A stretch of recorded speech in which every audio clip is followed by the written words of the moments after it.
Hello, everyone, and welcome to Grip Lock, Foundation Disc Golf's weekly podcast. I'm Hunter, joined as always by Trevor and Konner. We got, you might be thinking, there's no tournament this past weekend. What's Grip Lock going to talk about? Well, you know what? We made a tournament when there wasn't a tournament. We went to the Wells Fargo Championship, a little PGA Tour action, and we're going to recap the whole thing. We're going to recap the whole thing as if it was a disc golf tournament. No, but we took some notes, and, we'll relay what You'll want to hear that part. The Pro Tour also has acquired Jomez Pro. We're going to talk about that. OTB opens this weekend. We're not going to do a preview show, but one of the big storylines leading into it that we can talk about that we haven't heard about in a while is this Natalie Ryan lawsuit from a while ago. The big implication was on the OTB Open, so we can talk through that a little bit. Trevor's trivia, all that good stuff. But first, word from our sponsors. This episode is brought to you by Manscaped. Summer's coming. Are you ready to unveil your beach bod? Well, Manscaped is here to ensure your body is ready for the wild with their game-changing full-body grooming and hygiene products. Don't be the guy at the beach with the Austin Power chest hair. It's time to get ready for a hot guy summer by going to manscaped.com and getting 20% off plus free shipping with the code GRIPLOCKED. They're dedicated to helping you increase your confidence and level up your grooming game with their Performance Package 4.0. We've told you about this a ton. It is electric. Literally, it comes with the Essential Lawnmower 4.0, waterproof cordless body trimmer, and a ton of other liquid formulations to round out your grooming routine. This thing is perfect whether you're trimming your chest or anywhere else on your body. It's the best trimmer on the market. This trimmer features a ceramic blade designed to cut hair on loose skin that reduces grooming accidents thanks to advanced skin-safe technology. And inside the Performance Package, you'll also find the Crop Preserver Ball Deodorant and the Crop Reviver Ball Toner, an anti-chafing ball deodorant and moisturizer, because we all know how chafing can be down there, especially when you're wearing a bathing suit all day and you're on the beach. Some of my worst beach memories all start with bad chafe. That's true. Also, no one likes nose hair, so this package also comes with the Weed Whacker 2.0, and you get 2 free gifts: the Shed Travel Bag, which is a $39 value add, and the patented high-performance reduced chafing Manscaped Boxers. That is one of the most undersold, underappreciated parts of this performance package. I completely agree with you. The you. Manscaped boxers are next level. They're insane. They're better than any other box I've ever worn. Yeah, and if you're going to the beach and you're wearing sandals, you need to get the Manscaped Shears 2.0 Nails Kit to make sure, your feet are ready for those feet picks at the beach. Having the right tools for grooming is essential, so do yourself a favor and always use the right tools for the job. You can get 20% off and free shipping with the code GRIPLOCKED at manscaped.com. That's 20% off, free shipping with the code GRIPLOCKED, one word, GRIPLOCKED at manscaped.com. Trim your chesticles with the besticles. I had to read that one. That was funny. All right. I think we're going to start this off the top of the show with the biggest storyline in disc golf. Yeah? Possibly in a long time, to be completely honest with you. There's a lot of possible implications, and this could also be a non-story. It really depends on what happens. But the Pro Tour has acquired Jomez Pro in major media consolidation. In what scenarios is a non-story? If they just literally do nothing, change nothing, and just let Jomez continue as is, which seems to be the plan for this season. What the Pro Tour has planned for future seasons, no one knows but them. We can speculate here. Ultiroll put out this article. Jomez YouTube channel continue to operate normally. The Pro Tour in all of their posts seems to have said the same thing, like nothing's really changing with Jomez this season. I think a lot of people were kind of confused when this first was announced. We had said multiple times consolidation was coming. I personally think Jomez was the only one that the Pro Tour was concerned with, if that makes sense, as far as, if you want to call it competition, as far as like coverage and eyeballs go. I mean, they've got like the biggest fan base in disc golf. Yeah, I think that's the big thing, is more so everyone loves post-produce. People love Gatekeeper, love GK Pro, love Central Coast. But Jomez fans, I being one of them, it's a whole different ballgame. Like, I'll watch Gatekeeper coverage. I'll watch GK Pro coverage. You know what I'm saying? Like, I'll watch that. But I own a Jomez Pro hat. Like, there's levels to this game. There's levels to this game. Yeah, makes sense. And I think Jomez's fan base, if it was ever, not Jomez never seemed to have this intention, but if it was ever turned on the Pro Tour, could like greatly damage the Pro Tour. Yeah. You know what I'm saying? So I think that this was the one that was like the big one, the big fish, if you will. And it seemed like when we talked about it on Grip Locked, I don't know how many times we've said or alluded to this possibly happening in the future, it seemed impossible. Or it seemed like a far down the road, like slow play. And a lot of people I don't think expected it to happen, A, middle of the season, and B, this early. Now, Ultiroll gives us a little bit more of an insight. And if you're wondering like what this exactly looks like, Ultiroll first sentence of this kind of explains it a little bit. After years of partnering together, the Disc Golf Pro Tour has fully acquired Jomez Pro, the YouTube channel, and the company's brand and other intellectual properties, bringing the sport's biggest post-production media company under the same roof as the biggest live streaming service, the Disc Golf Network. So this is a full acquisition. That's going to be one of the key things to keep an eye on. Is I would be pretty shocked if at a bare minimum, like I don't think the Pro Tour is going to have immediate plans to like do anything rash, but I think it'd be silly if you're the Pro Tour not to at least incorporate your branding into Jomez Pro. Like you own it, you might as well at least, like if even at the slightest bit of having their logo somewhere. Yeah, I'll be curious to see how quickly we see something like that implemented, where like that like dun dun like Jomez thing pops up and there's a little like Pro Tour logo somewhere, like official coverage of the Pro Tour. Or yeah. Something. Now this is where Ultra gives us a little more insight into how this actually ended up kind of becoming a thing. So you might remember the big storyline basically last offseason was this. So this is a quote from Ultiworld's article. Just over a year ago, Jomez Pro announced a bold new deal with the Pro Tour, agreeing to pay $250,000 a year for 2 years of MPO lead card coverage rights. Sources tell Ultiworld Disc Golf that the rights fee was never paid, as Jomez Pro faced financial trouble after seeing a drop in revenue during the 2022 season. Gomez said that rather than seeing e-commerce sales, a major component of their income, plateau, something they had long expected, especially after the huge increase in demand in 2021, it was like a cliff, just a straight drop-off, basically. Jomez's Patreon subscriber count dropped nearly 40% from July 2021 to April 2023, perhaps in part due to an increasing shift of viewership towards live coverage.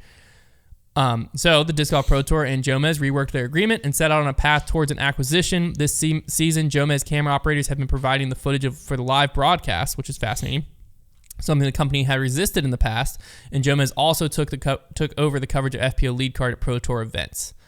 So that kind of gives a little more insight into what the heck happened. And, you know, we obviously own a retail store as well, foundationdisc.com, shameless plug. Last season or last year, fortunately, we kind of took some bets and got lucky. Not lucky. We were right. No, not lucky. But we were... We definitely bet on the safe side. When we took those risks and those bets, we didn't know if we were right yet or not. True. And it turned out we happened to be. But at the end, towards the end of 2021, so 2021 on the retail side, it was a wild whirlwind where stock discs were hard to come by. Mm-hmm. But companies, us included, and Jomez as well, could do like exclusive runs and stuff. Pretty much unlimited. And it would always sell. The drop market was crazy high. And the flipping market and it was wasn't crazy.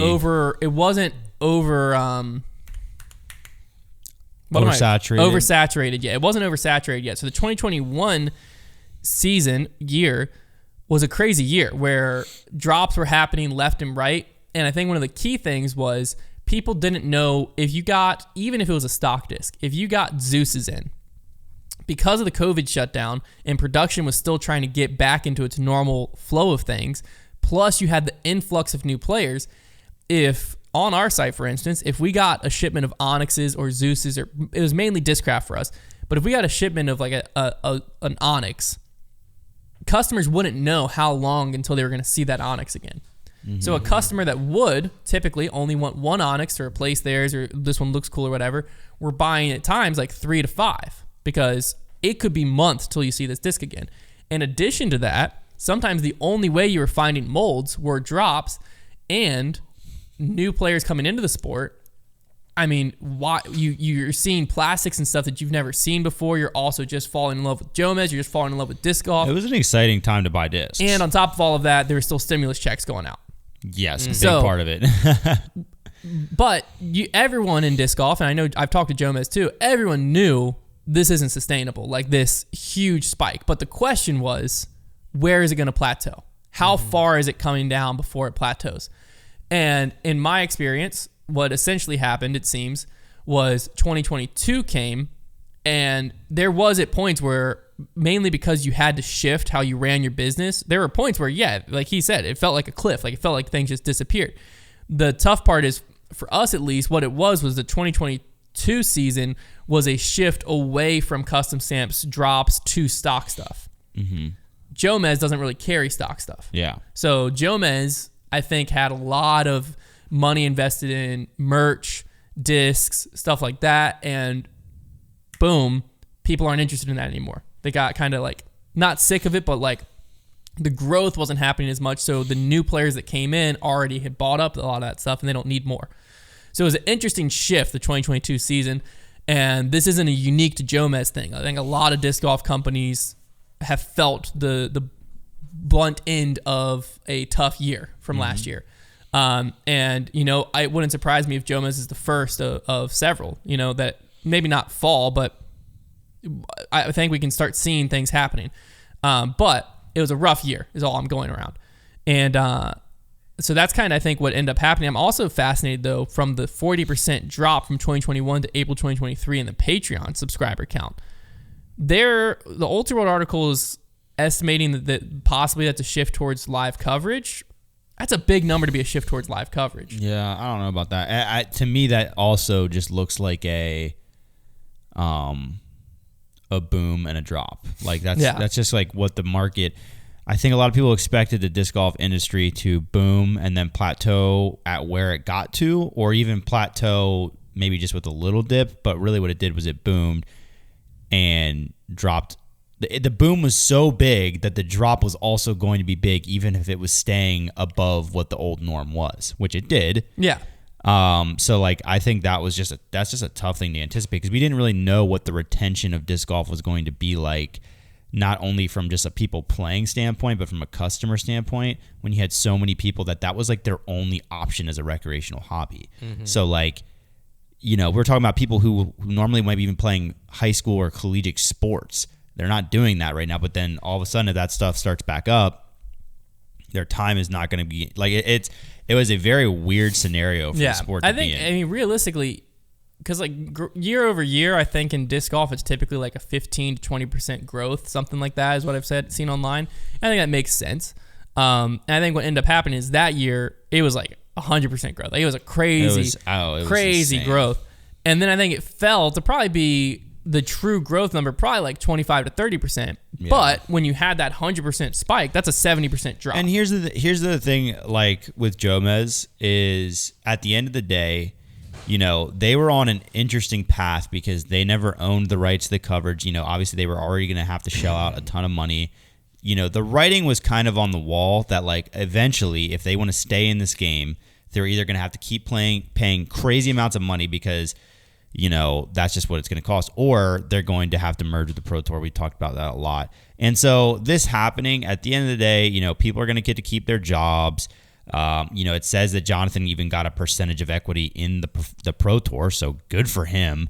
It may not have worked out the way they wanted or gone the way they wanted, but at the end of the day, like at least it's not like a company just being erased and people losing their jobs, and you know that would suck. But this is like there's a positive spin here, which is that now we have the best production team we've really had in disc golf, certainly for post-produce. You know, live's a whole different animal, but you know, we now have those minds able to collaborate on live disc golf, and who knows what that can bring to the table, and it certainly won't hurt. So, and you know, not even just like their expertise, but their standard. You know, I hope they can kind of bring their standard to the live scene. Yeah. So now I think it leaves the disc golf fans with a lot of questions, right? Of like, what are the possible implications of this, right? Like, what could this possibly mean? I've seen a lot of different people on social media with mixed reactions. Some people are excited, like you just said. You know, this means that Jomez will continue. Jonathan Gomez is still the visionary of the Jomez brand. Mm-hmm. The people who were making the content will continue to get paychecks. So that side, a lot of good. And I saw a lot of people happy about that. But then I saw a lot of people questioning, like, but what could this mean? Yeah. In my eyes, I think that this could possibly, how I see this going down, and we've talked about this, the Pro Tour is very methodical and very slow and steady mentality with a lot of things they do. I don't see that being any different here. I think that there's not going to be a change this year. They've kind of already said that. There might not even be a change next season. But in my opinion, Pros Produce will never go anywhere because I think that the Pro Tour is wise enough to see that that is a great way for new people to discover the sport, and there's too many eyeballs on post-produced. But obviously their end goal because this is the way they kind of like make a lot of money, especially with advertising, is to get more eyeballs on the live coverage. Yeah. So how do you keep post-produce around but drive more traffic to live? You push post-produce back. So in my opinion, what the Pro Tour will do is utilize Jomez's talent to create more engaging content on Disc Golf Network that's non-course coverage, right? So more behind the scenes, off the course stuff. Yeah. We've seen Jomez do some of that stuff for their channel. I think it makes a lot of sense for them to be like, hey, you guys are filthy at this. Copy paste. Yeah, Disc that'll Golf be Network. one thing to look forward to. I think so. We'll get some more engaging content on the Disc Golf Network, but I think that what makes sense in my mind is because this will obviously, honestly, probably increase the quality of Jomez, if you even think that's possible, if they push it back up to 4 or 5 days, right? Maybe it's 3 days. Because like, let's say the tournament starts on Thursday and runs Thursday, Friday, Saturday, Sunday. Mm-hmm. And let's say that coverage of the Thursday round comes out on Monday. Yeah. So basically that weekend, the tournament's happening. The only way you can watch it is live. Yeah. You can't watch Thursday, Friday, Saturday. You have no coverage of the tournament. Tournament's over. Everyone's posted about it, blah, blah, blah. Post-produce starts coming out. Then Monday, Tuesday, Wednesday, Thursday, post-produce releases. I'll tell you, like if you're the Pro Tour right now, you know, their income stream has a lot to do with like the amount of memberships they can get. Like that's kind of where their moneymaker right now. And knowing that they have basically the ace right now, they have the cards in their hands of just saying that now that we have Jomez, who was like our biggest competitor essentially, I know they wouldn't phrase it that way, but like out of the way, they can do whatever they want to post-produce. And like, I mean, I'll be curious to just see how quickly they're tempted to start forcing hands, because it won't take long of them. Like, I mean, they could just decide we can push it back a month. If well, we feel here's like the secondary question too. And I saw some people asking this: what does this mean for the future of Gatekeeper, GK Pro, and Central Coast? That is very interesting. Like, because if I'm the Pro Tour, other than goodwill, and I like the guys, why am I not, now that I own Jomez, why am I not doing all post-produced? Well, I think probably what it comes down to is the labor. Like if they're just thinking, you know what, it would be a little bit of a pain for us to hire other people necessary to do this, but I don't know how many people are involved. I mean, there's a decent amount of people involved in those productions, but I mean, as soon as they could hire enough people to basically have that on their payroll. Well, the thing is, like, I've watched. Then there's not really a point in not. I've watched like Jomez operate, and they have this thing down to a science. I'm not saying Gatekeeper and them don't, but like Jomez, I'm sure they all do. Have runners where like the front nine's being edited while the back nine's starting on the course. Yeah, that's and like crazy. they have a system, and when you have a system that good and that efficient, and Jonathan Gomez created that system. I'm sure alongside, you know, some of his other key guys, but Jonathan Gomez is still the head mind of Jomez. Yeah. It's pretty easy when you have that system to copy and paste it and be like, well, we need 4 more cameramen and 2 more editors, and we can do this for Chase Card. And here's the bottom line is I'm sure that the Pro Tour doesn't like to, because like it's really not good for the growth of the sport to be like, okay, here are these different cards. This is where you have to go watch each one of them. And it's all these different logos and companies and YouTube channels. It's kind of sloppy. Like, it's been a cool model for our sport, but ultimately, like, the Pro Tour wants to just say, you can watch all of this right here. Yeah. Like, this is where all of the coverage is. Well, that's the other thing that's fascinating. Their goal is to direct as much viewing power as possible to one place. And what that's going to do is get all of our viewing potential in one place. The numbers will be up, and our advertising money can then enter, increases the purses. It's good. Yes. No, the end result of this is good. I think people get scared and think that if things don't continue the way they are, it's bad. Yeah. Well, if you do what you've always done, you'll get what you've always got. So, change, especially in this format when we're trying to grow a sport, change can be very good. Now, it does have to be good change, and in my opinion, this is good. But there is negative repercussions to this change too, depending on what you're looking at. And if I'm the Pro Tour, one of the things that's also on my radar is it just happened to us, right? We just got hacked. We just had our logo, everything about our channel changed.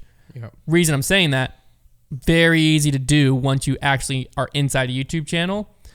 How long does the Jomez brand stay? Because like if I'm the Pro Tour, you know, what advantage do I have of keeping all the post produced, 10, 15, 20 years from now on Jomez Pro YouTube channel? Oh, it won't be. Yeah, that's what I'm saying. Is like that's another thing. Well, it might be on their channel, but they own that channel now. But that's what I'm saying. Well, I'm saying that's the name. Why would that be the name? Yeah, I don't even know how much longer that channel will be named. Because right now that brand's got a lot of power, so they're thinking of merch sales, Patreon. Right. But like at some point, it's going to once the scales even up a little bit. Yeah, at some point, it's going to make more sense for that channel to be called DGPT Post Produced. Because that is one of the craziest things. Because then you just change the name. You still got the hundreds of thousands of subscribers. You're still in the algorithm the exact same. With that, that acquisition, like that's a 420,000 subscriber, I think, is where they're at. YouTube channel they just purchased. Like crazy. And we've done the math on their revenue. I mean, it's a lot. YouTube AdSense alone, we're talking up average month over like 65 grand, 70 grand probably on estimate.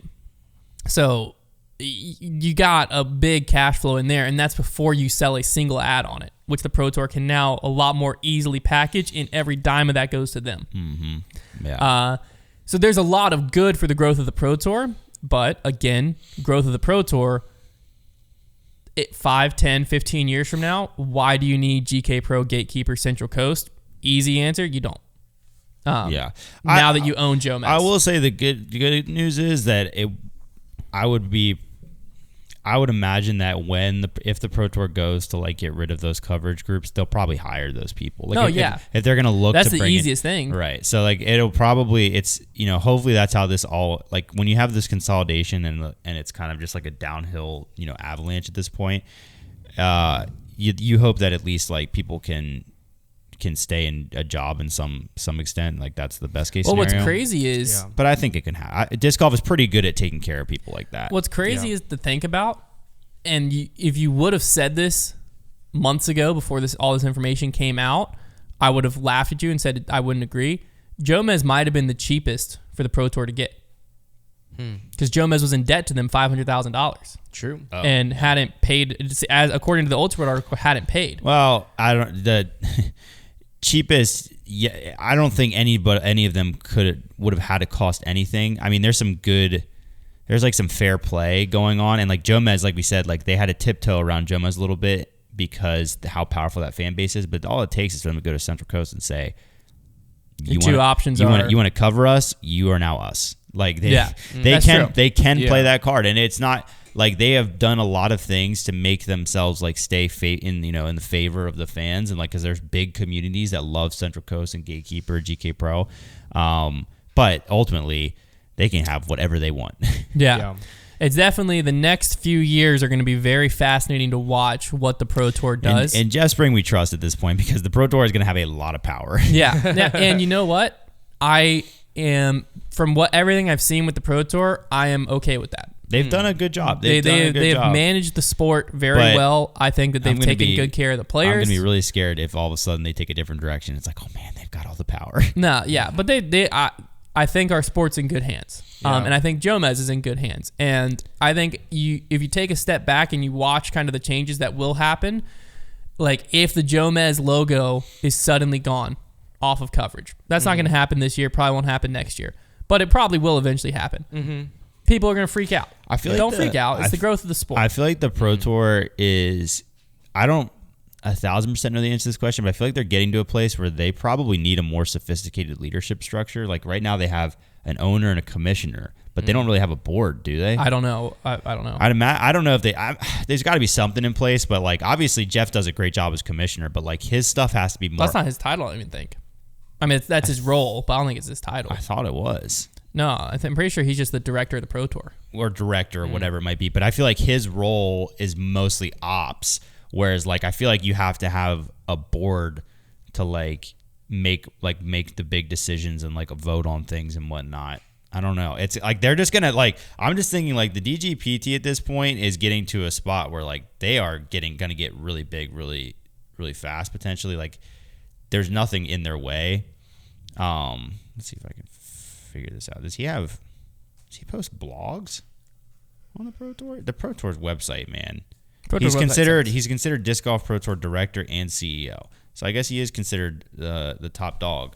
But I'd be curious to know like what their decision making like looks like at the top, and like is it just basically Jeff and what Todd Rainwater? Like, are they just kind of consulting each other, or is there like a board? And like, I don't know. No, it's very. Can I join the board? I'd love to, Jeff. It's a very fascinating thing, and it's very fascinating to watch kind of what the future PGA board's electing right now. You gonna sign up? I missed the deadline, man. Dang it, dude. Let's try to get Silas on the board. No. It has always been very tempting because the write-ins, like, we've obviously never done this for good reason, but if we really wanted to, we could for sure get like everybody on, like all of our listeners and viewers to like on board for a write-in. Not all of them, but a good bit, and we could have a write-in like make a push. We're not going to do it because I don't believe in that. But no, I have no interest in being on the PDGA. But it would be pretty funny if you just saw Silas's name with just like 1,000 votes. Yeah, he's just like third or fourth. Because they don't get a ton of votes. No, they don't. That's why I say that. It's not like, oh, we're that big and bad. It's the fact that like the PDGA election does not get a shocking amount of votes. No, it does not. One of these years. Okay, now this is the other, and I haven't really heard too many people talking about this, but back March 31st, Natalie Ryan filed, I guess, what was it? It was technically a lawsuit against the Pro Tour, PDGA, and 1000 Rated Productions, the host of the OTB Open.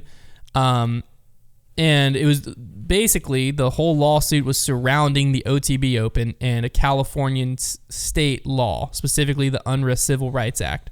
And when we were talking about this originally, it was a big question about like, what's going to happen with the OTB Open? What is the Pro Tour going to do? Because essentially, the only way it seemed, from what we were looking at and stuff, the only way it seemed Natalie Ryan had a case was if the OTB Open happened in California. Mm-hmm. And so there's a lot of speculation of you could just move the OTB Open out of California. You could take the OTB Open down to an A tier and move it off the Pro Tour. There's a lot of things you could have done that like made it where the Pro Tour and the PDGA didn't have to fight this in court. OTB Open is happening this upcoming weekend. Yeah, and allegedly. There hasn't been any updates at all. Yeah, I have no idea. I don't really have any storylines or anything. Like, I don't have updates. I'm more just reminding everyone that, like, this could be a weekend where there is a story update of some type. I couldn't find anything with, like, the court filings or anything. I have to message my good friend at Disc Golf Law and see if he, like, has heard anything about it because, yeah, nothing's popped up. I mean, maybe it kind of fizzled out. Like maybe the complaint was filed and like a. Well, it said on this article it says the defendants are scheduled to file a response by April 11th. At this stage of a proceeding, it would be common for a defendant to reply with a broad blanket and almost cursory denial. Yeah. Well, yeah. I don't know like if there was a situation where that already happened and a judge made like a summary judgment or what. Like I don't know. It doesn't seem like it's gained any traction. I mean, it would appear. Or maybe, like, I mean, it could be a heck of a story if Natalie Ryan walks onto the first tee at the OTB Open and nobody says anything. And it's kind of just like, okay. Like, I don't know. I have no idea. Yeah, you looked for updates, didn't you, online? I did. I was looking to try and find anything else in the filings. I mean, it would be very interesting. Yeah, I could only find things that were referencing the original complaint. Yeah. It would be very interesting if the event does proceed and Natalie Ryan does not play in the event, but the case is still active. Does that just build her case that now this thing happened? Well, that's what I'm wondering. It's not even there could be discrimination. There was that was what they would be alleging. I guess I don't know. Yeah, we're going to just wait and see what happens. It was it's kind of a bummer. And this is how court goes. It's you ever watch a Netflix documentary and they're going over anything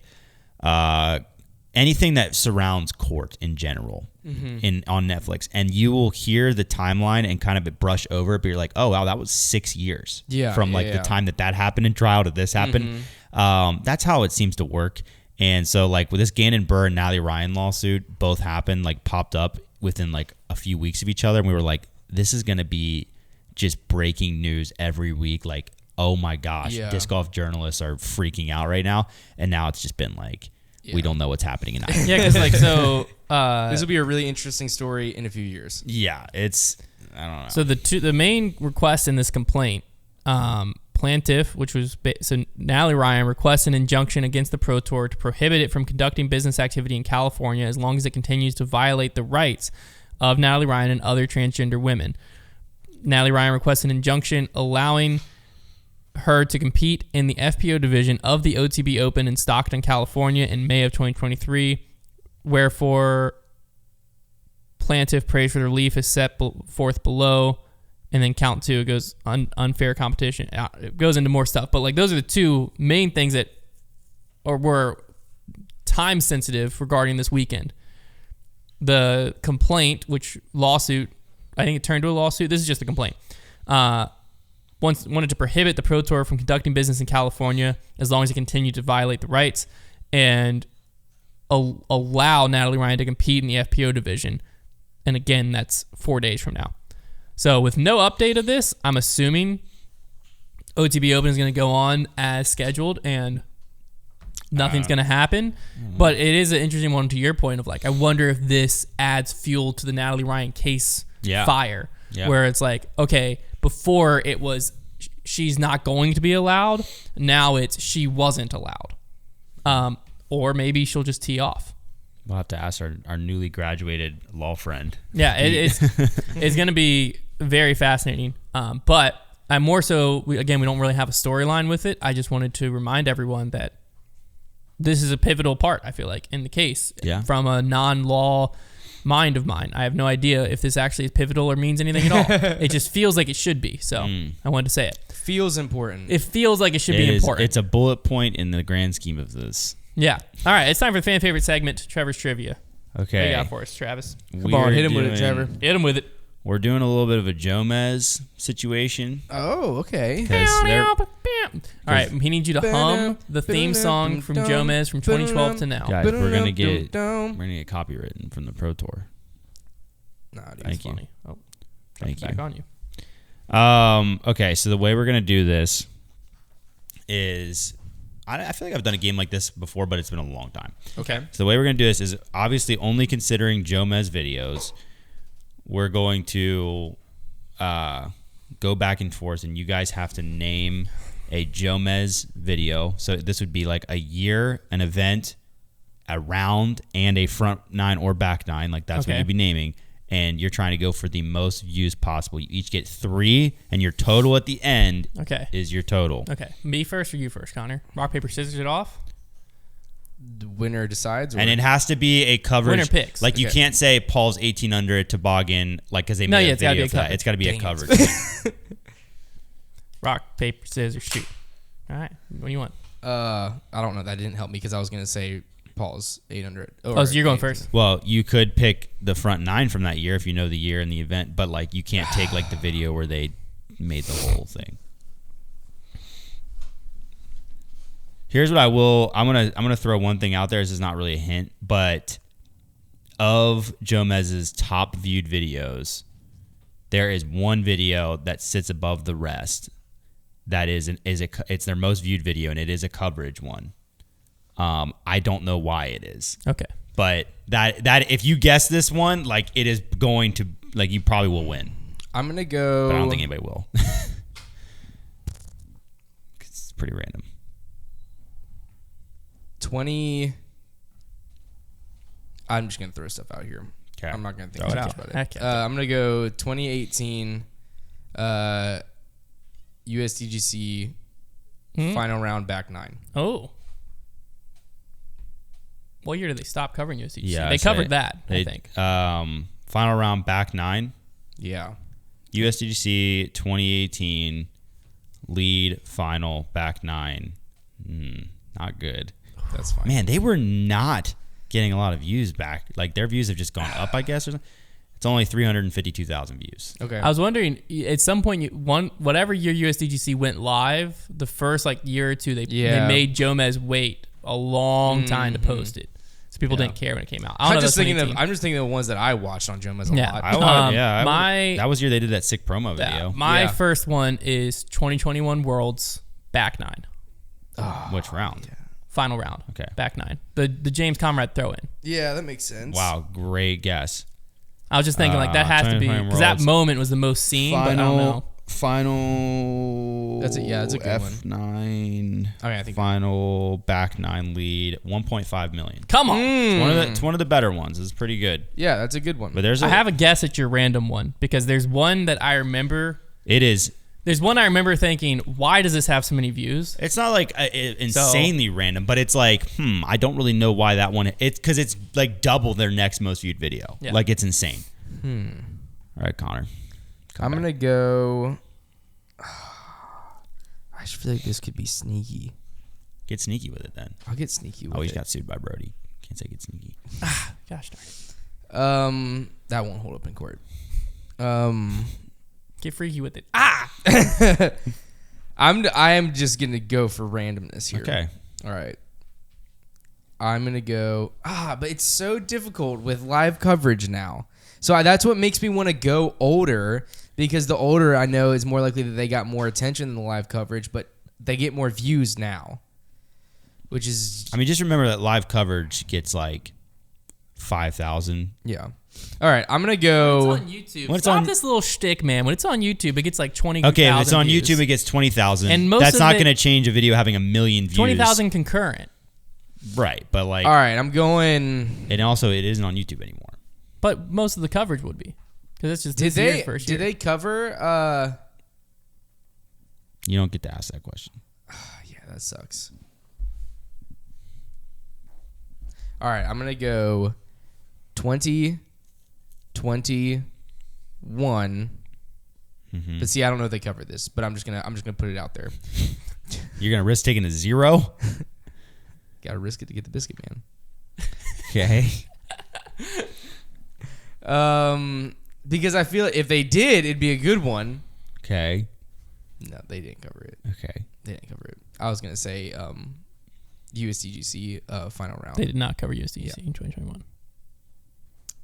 Am I able to look up what course was played during certain rounds? Dang it. All right, I'm going to go.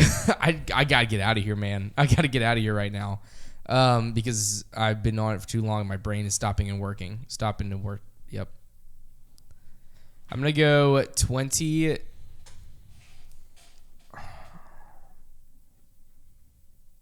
year was that? You're going to lose your turn pretty soon here. I know, and I apologize. I'll go 2016. No, that's way too old. All right, whatever. 2016 Worlds final round. Always pick one that Paul didn't win. Back 9. I don't know. See, I don't know. That's why I had to pick one. Man, that's old. They had a final 9, or that's like the best you get. 'Cause, Oh, shoot. There was no such thing as a back 9. All right, so It's 176,000 views. okay. Okay, I'm gonna go for the whale. I'm gonna try to find the random one. Okay. I think it's 2019 Worlds. Okay. I think it's a front 9 video at Northwoods Black. Okay. But I don't know what round that is. All right. That's where I'm struggling. I'm going 2019 Pro Worlds round 3 front 9. No, it was not the whale. Frick. I just find remember I was at that Worlds. It was Emerson, Keith, and Paul were battling back and forth. I think it was that Worlds, yeah. And I remember looking at the coverage randomly. And I was like, you saying front 9? front 9, yeah. That's 250,000. Gosh darn it. I'm gonna go. It's not over yet, No, Konner. I got my we got last one more one, and I guess. got my last one, and it's a random one, but it's just Okay. what my heart desires. Okay. I'm going 2019 Konner PGA Open. That happened in 2019? I don't know actually, but when was the last one? Well, you said it. Keep going. When was the last one? I'm thinking I was in college.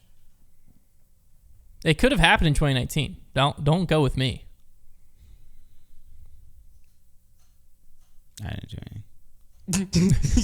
didn't do anything. All right, I'll go 2019 Konner PGA Open final round lead card back 9.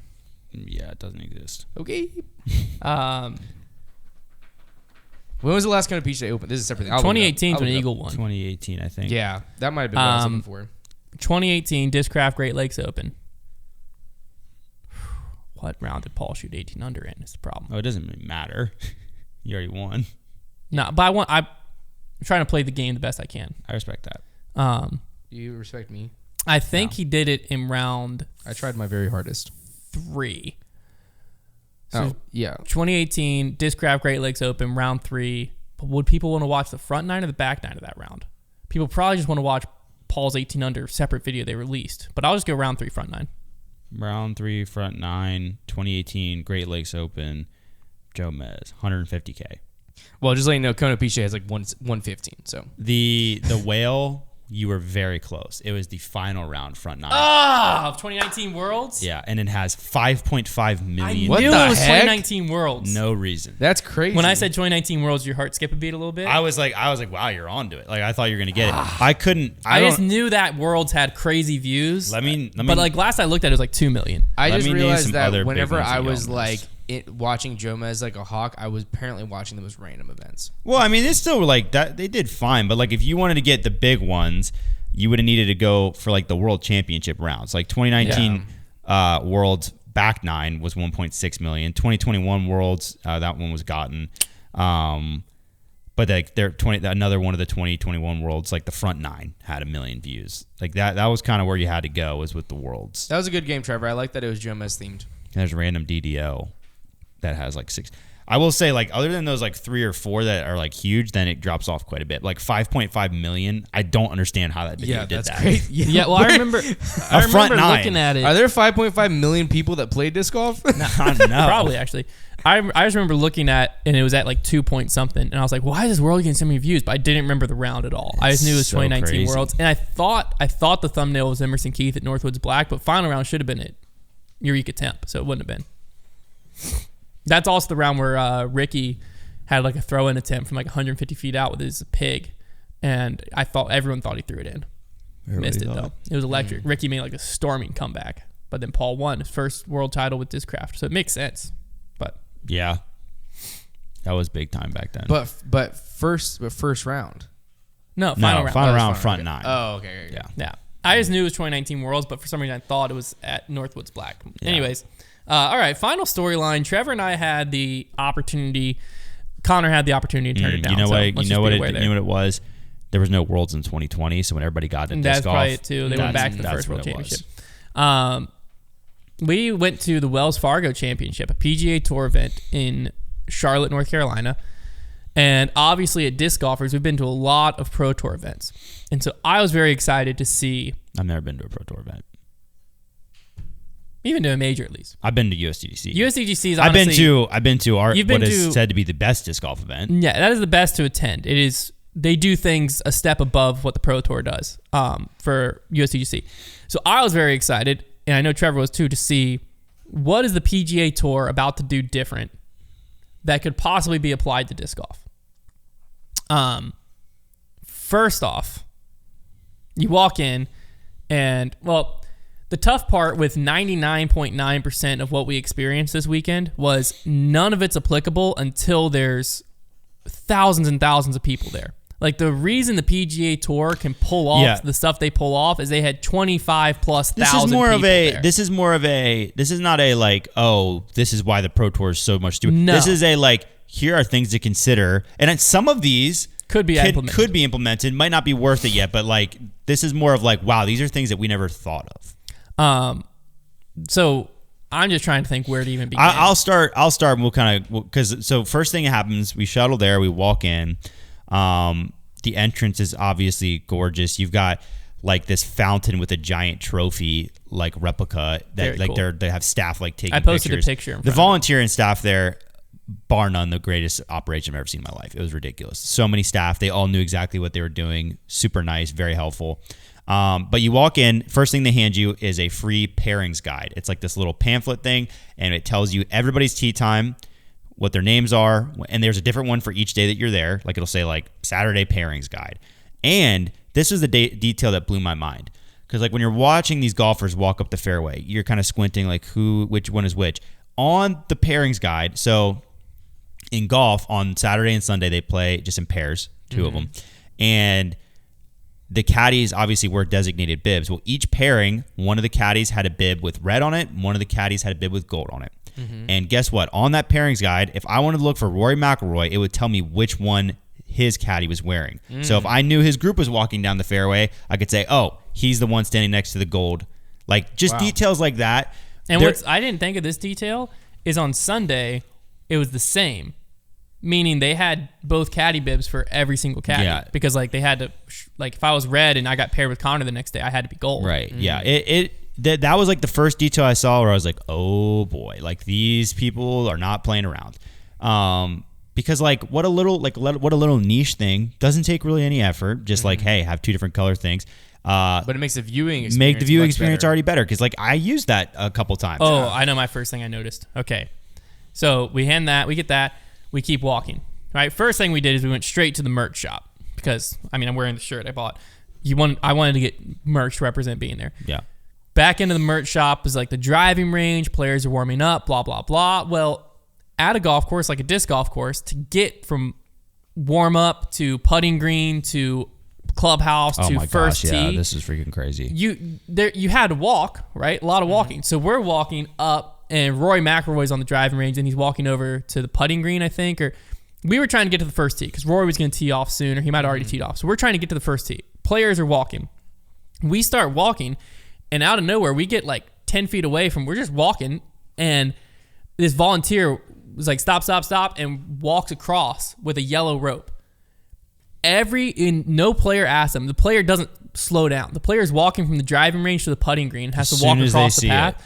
As soon as the player or the caddy or anyone gets up, crests the hill and starts walking, and this was everywhere, from tee to green, from to the clubhouse, from the putting green, anywhere to the first that player would have to walk. Anywhere a player had to walk across the cart path, they had two volunteers operating ropes. Wow. Holding the rope where you couldn't go onto the putting green, and then in the second the player got over, walked across and blocked the path off.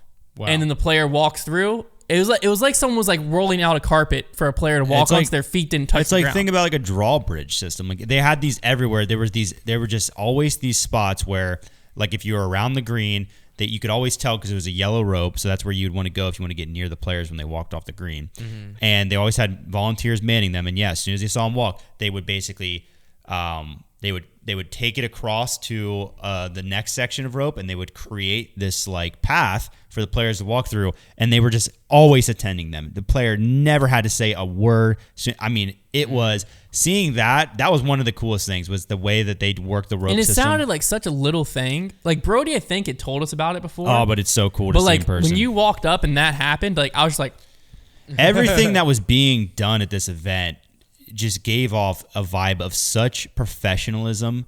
Like everything was just so flawless and so like intentional. Everything, you could tell everything was being done for a reason, and everything was leading towards the same like goal of making this thing look professional and making the players feel very professional.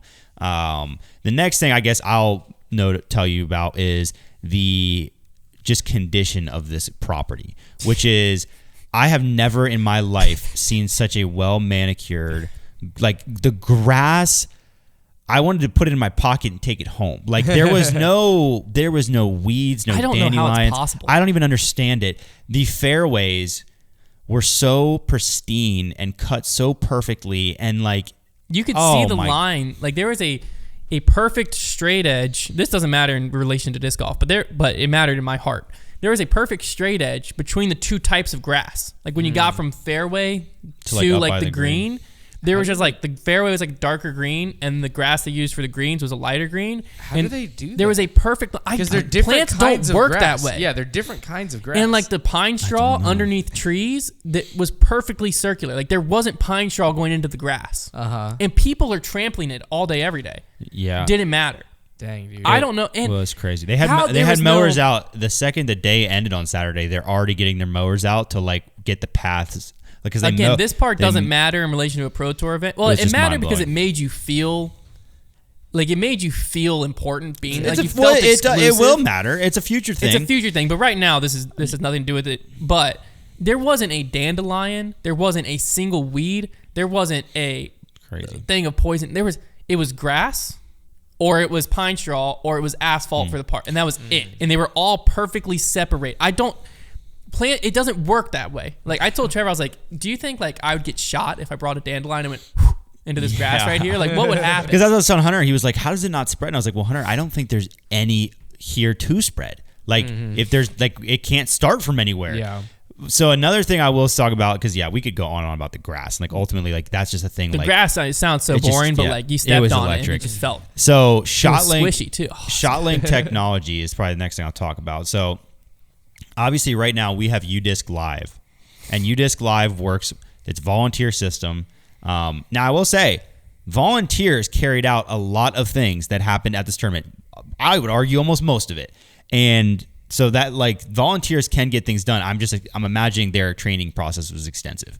But there's also like 6 a hole. Yeah, more than that probably. So ShotLink technology, the way that works, UDisc right now, we like manually, like I've done live scoring. A shot lands, okay, is it in the fairways or off the fairway? Those are your 2 options. Is it in circle 1, circle 2? Well, the way ShotLink works is these volunteers are waiting down the fairway. They see a drive land. They shoot it with a laser, so they're getting exact location, and that's what they're inputting. But then the real magic is when a ball lands on the green or near the green, they have these tall, like little like security camera looking towers, these high def cameras that are seeing the ball on the green and inputting the exact location into ShotLink, so that when you're on your phone and looking to see, like, it'd be like if you were in UDisc Live and all of a sudden it said Brody Smith lands on green, has 29 feet 6 inches for birdie. Like, you're getting down to the inch precision. And then they have these ginormous electric scoreboards on pretty much every hole. And so you can look up there and see the exact distance of somebody's putt. And like, so ShotLink technology, oh my gosh, that was wild. That was really cool. Like, it makes like the accuracy of what you're seeing so much better. Now this one I was actually pretty fascinated with. So obviously there were the camera towers with a single lens probably costing more than every single hole. Our current live stream operation. But what I was somewhat surprised by was the main groups, the main cards, and this is like the CBS team. They were carrying cameras and like the biggest tripods I've ever seen. These dudes, I mean, the poor guys. But they were carrying them on every hole, like to where the ball landed. Like, that was how they were covering. So, like, disc golf wasn't too far off on that. They were getting golf carted to. They were getting golf carted the spot and then running. But across. I'm saying, like, that's how they were carrying that, setting it up, and that was following. So, like, disc golf wasn't. I watched that. And I was like, the only difference between disc golf and this is like they're being carted.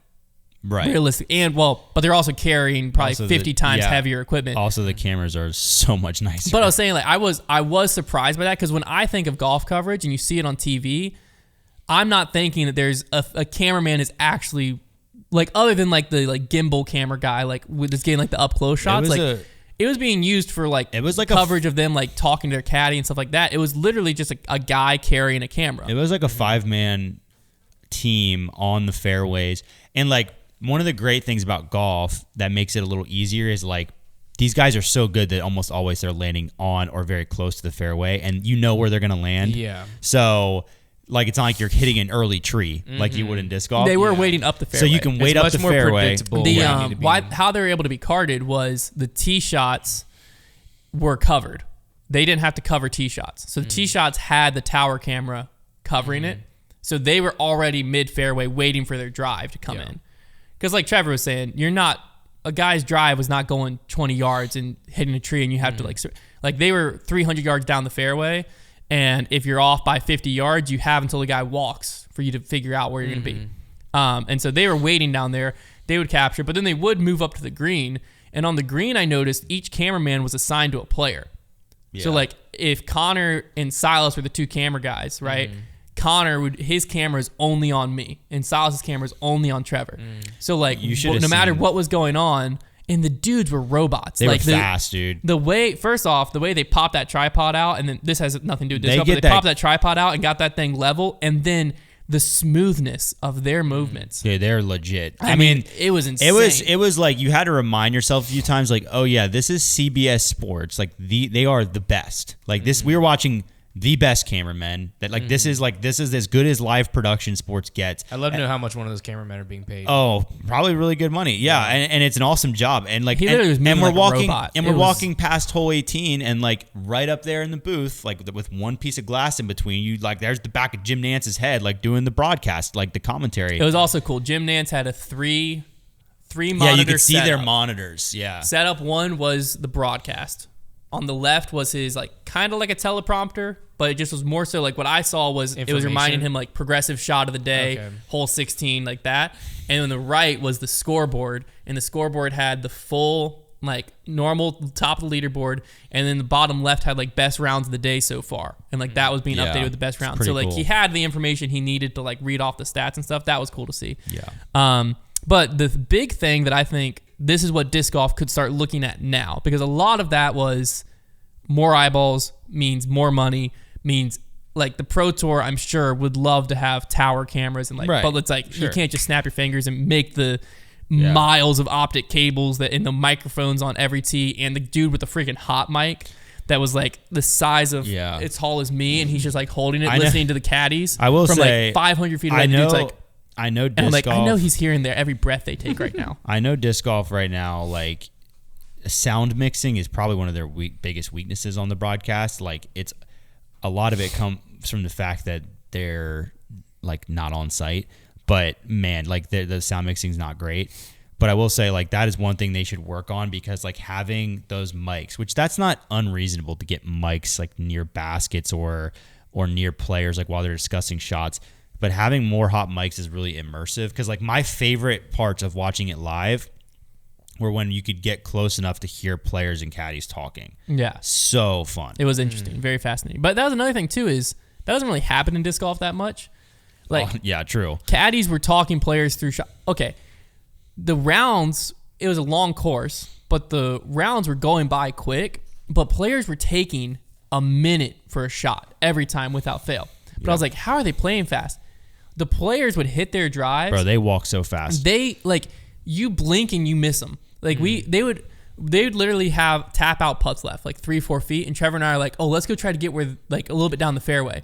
We would turn around and walk, and we would be like not much past the tee. They still had to putt out when we turned around and started walking. We'd be not much past the tee, and they're already teed up. They get from place to place And so then quick. we'd be walking, and like I'm walking just on the rope, right next to the rope, and I'd look to my left, and the golfers are like passing me, going twice as fast. I felt like I was walking fast. They like Their strides, dude. their strides are impressive.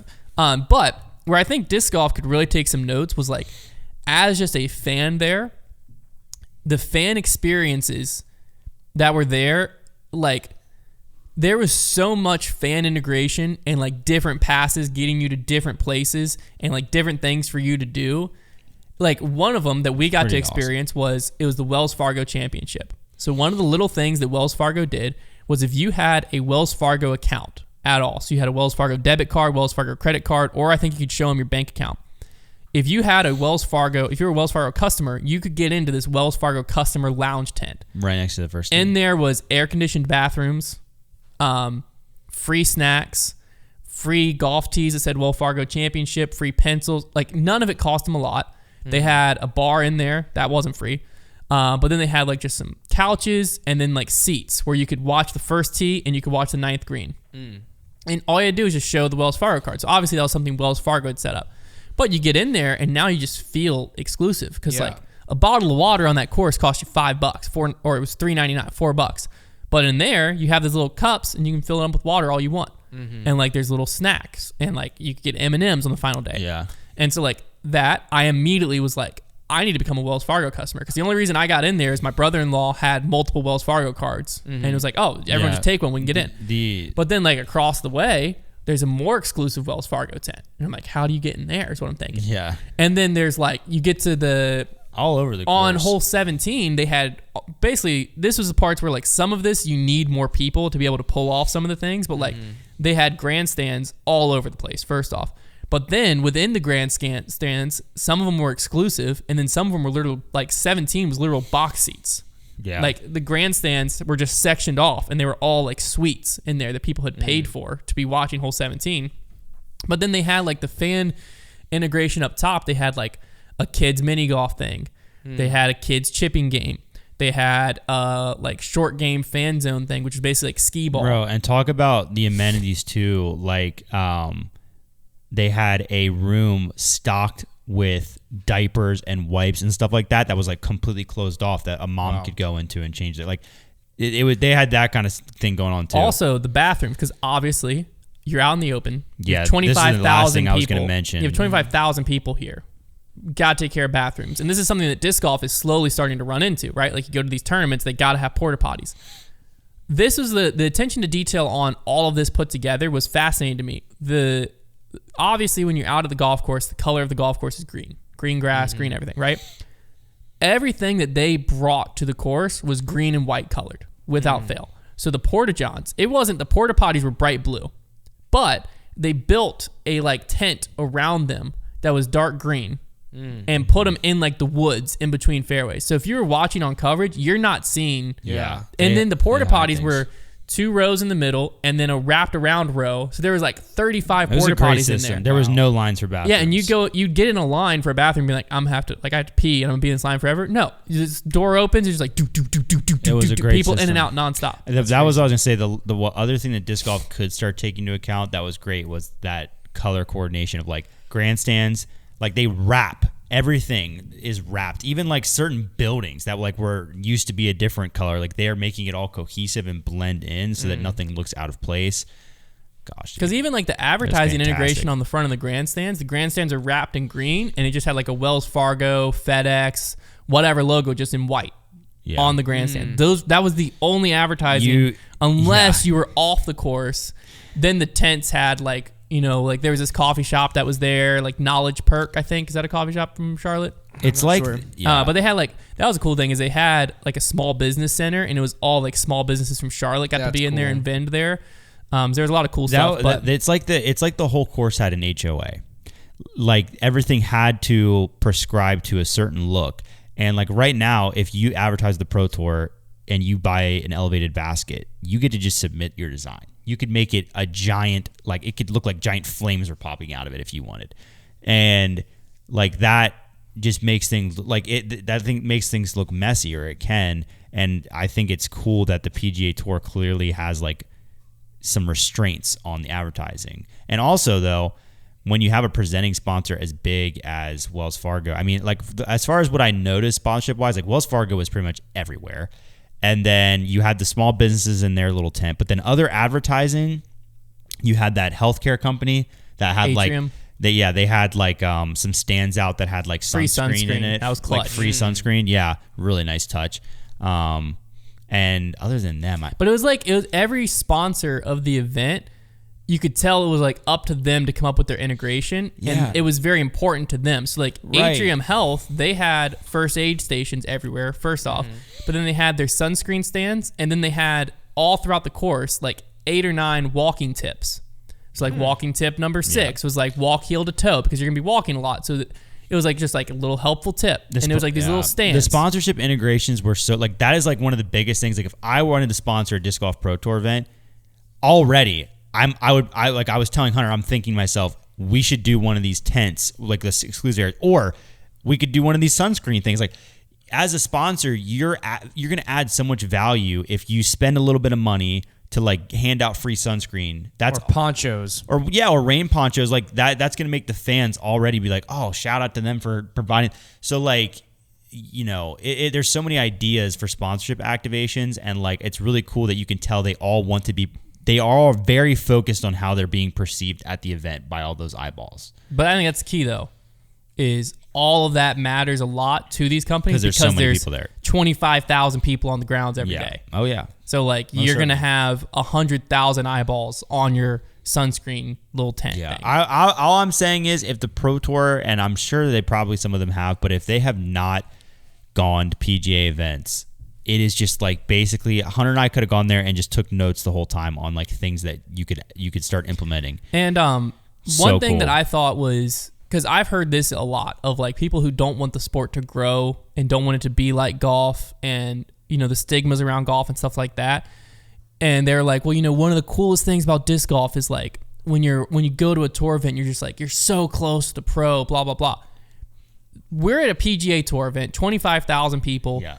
these players are times over millionaires, some of the most famous athletes in the world in a lot of respects, like Rory McIlroy, Justin Thomas. And there were moments where I was as close to Rory as I am to this camera. If you wanted to get within 5 feet of any single player, it was not hard at all. No. It was not hard at all. You just wait at those little rope intersections off the green, and you just get there a little bit before they get there, not even that much. And I have videos on my phone. Every single player that I wanted to see, I got within 5 feet of them. Yeah, you can get so close to them. Disc golf feel where like you get close to the players. It is not what people think it is in that respect. No, golf was like if a player hit a shot off the fairway, you just went and stood at his ball, and then they push you back. Yeah. But like you are talking with his caddy basically. Like, we're right there. You could like hear every word. Like that aspect of the game didn't go anywhere. No. Like there were some times where like I felt like I knew what to do and how to get around because of disc golf. Like I knew when to leave and when to go different places. But like that aspect is one of the biggest things that I've heard people be like, "Oh, this sport gets bigger though. You're not gonna be able to." No, like everything. Like you were right there. Like you could reach out and grab the dude's club in his backswing if you wanted to. Like you were that close. And it wasn't hard. This was like a $20 million purse top end PGA Tour event. Yeah, the other thing the Pro Tour should implement is the winner won $3.6 million. Yeah, if the Pro Tour can snap their fingers and make that happen, they'll also cash got what? 41 grand. 41 grand. And that was 60-second plays. Yeah, so if the Pro Tour could also just implement that, that'd be sick. Yeah. That'd really help a lot. Could you imagine if like the purses were that big right now, and like because like we have such a handful. It's gotten better pretty quick, but there's such a handful. I'll tell you, of Paul wouldn't players. be in Europe.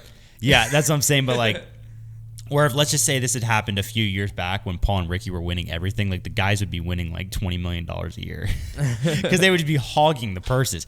Especially like the years that like Paul only came in like first or second. Because second place. John Rahm right now has already won. What was it? 14 million this year, yeah, and we're in May. He's got like 3 wins. Yeah. So is Paul would have. crazy. If Paul had, we should do that. We should take the 2015 PGA Tour purse And apply it to and Paul's. just copy and paste like That'd be Paul's pretty finishes. silly. Take Paul's finishes and just put them into PGA Tour events and just like do the math of like how much money if someone had that season, like how much money. It would have been sickening. It's probably like 100 million or something. Well, crazy. and then like put the FedEx Cup on top of that. Yeah, because he won the NT championship that year too. So he would have won the FedEx Cup too. In other words, there is a lot that I think that there's a lot of disc golfers and probably a lot of you listening to this podcast right now that think, oh gosh, please never let disc golf get more like golf.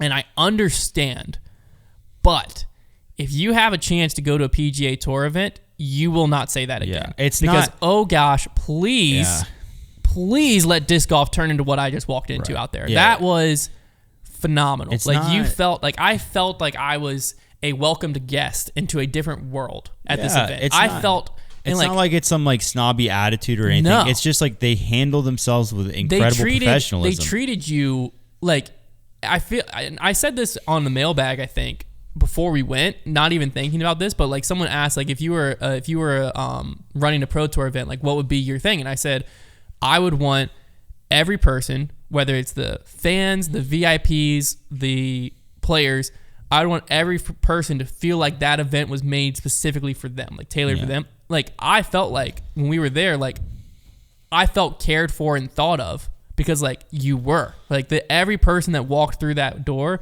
they thought of like how can we make because we were just general admission fans. Yeah. How can we make general admissions fans experience as good as possible? And it was fantastic. Okay, now people are paying VIP or now they're on our top level credit card. How do we make those people's experience better than the general admission fans? And then you're like sitting there as a general admission fan and I'm looking up, I'm like, dude, I wonder who that guy is in the freaking VIP booth up there.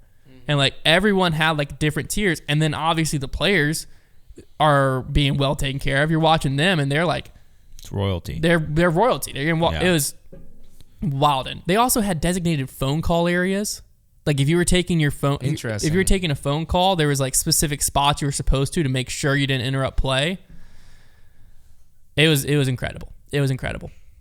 Yeah. Oh, I guess the other thing we could try to implement is this is the last thing I'll mention on the PGA Tour app. Which man, what an app! There is this digital event guide, and you click on it. It pulls up a GPS map of the course, like a Google Image Earth style, and you can see where you are on it, and then you can click on a hole, and it'll tell you how to get there. Like it'll pop up a little yellow line and say, take a left in 300 feet or whatever. You can then hit concessions. All the concession stands pop up on the map. You can hit players. All of the players pop up on the map, and you can click on that player, and it'll tell you how to get to that player. Like navigating the course with that app was so much easier. You could put up first aid, blah, blah, blah, like merchandise, food, anything you wanted. That was really cool. That would be a pretty awesome thing for the Pro Tour to develop when you're following disc golf, would be to like at the very least have like the players and maybe like the bathrooms like on a digital map. It was really cool.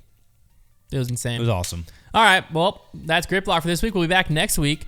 Same time, same place. Talk about the OTB Open, everything that went down there. And yeah, talk to you then.